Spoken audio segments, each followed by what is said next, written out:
জানেন কি সোনাগাছি শুরু কিভাবে আর কার হাত ধরে সোনাগাছি আজকে সোনাগাছি হয়ে উঠেছে? আর এটা জানেন কি সোনাগাছি শুরুরও আগে ঠাকুর পরিবারে একজনের কাছে 43টির বেশি বেশ্যালয় ছিল, যেখানে ইংরেজদের খুশি করা হতো।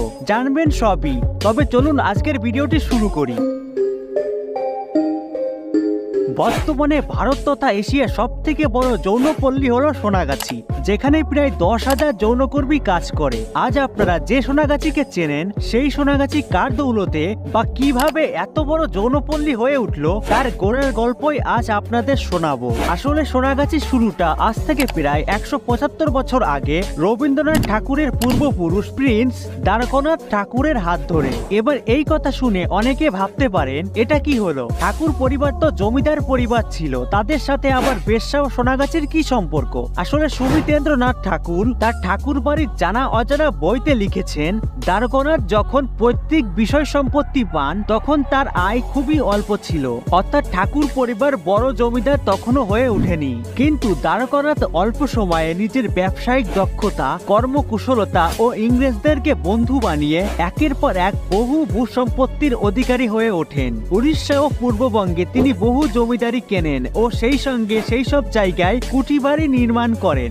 এবং এইসব কুঠিবাড়িতেই দ্বারকানাথ ইংরেজদের খুশি করে হাতে রাখার জন্য একের পর এক 34টি বেশ্যালয় বানান। দ্বারকানাথ যখন এগুলি করছেন তখন সোনাগাছির কোনো অস্তিত্ব ছিল না, তিনি শুধু ইংরেজদের হাতে রেখে ব্যবসা বাড়ানোর জন্য এসব শুরু করেছিলেন। কিন্তু পরবর্তীকালে এই যৌনকর্মীরা ইংরেজদের দ্বারা অনেক টাকা, দামি দামি গয়না উপহার পাওয়ার লোভে দেশের নানা প্রান্ত থেকে যৌনকর্মীর আগমন হয় এই কলকাতাতে, ও এক সময় এত পরিমাণে যৌনকর্মী বেড়ে যায় যে তাদের থাকা ও ব্যবসার জন্য একটা আলাদা জায়গা তৈরি করার প্রয়োজন পড়ে, যে জায়গাটাকে আজকে আমরা সোনাগাছি নামে জানি। তবে এছাড়াও 1853 সালে প্রকাশিত একটি সার্ভে রিপোর্ট অনুসারে তখন কলকাতা শহরে 4,449টি ঠেক ছিল ও সেখানে বসবাস করতেন প্রায় 12,419টি যৌনকর্মী। তবে তাদের মধ্যে অবশ্যই অন্যতম সারা জাগানো যৌনপল্লী ছিল সোনাগাছি। তো দেখা যাচ্ছে ডাইরেক্টলি হোক আর না হোক, সোনাগাছি শুরুর পেছনে